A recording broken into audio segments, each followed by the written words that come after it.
সম্মানিত প্রিয় দেশবাসী ভাই বোনেরা আমার, আসসালামু আলাইকুম।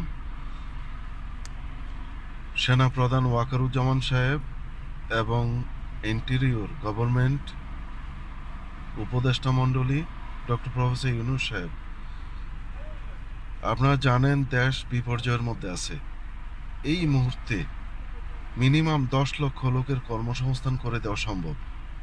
প্লিজ, যদি এগুলা না করেন তো দেশ বিপর্যয়ের মধ্যে, আমাদের পার্বত্য অঞ্চল চলে যাবে।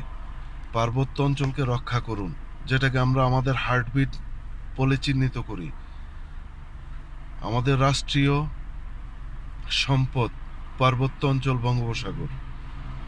তাই আমি অনুরোধ করব আপনারা এখানে দৃষ্টি আকর্ষণ করুন।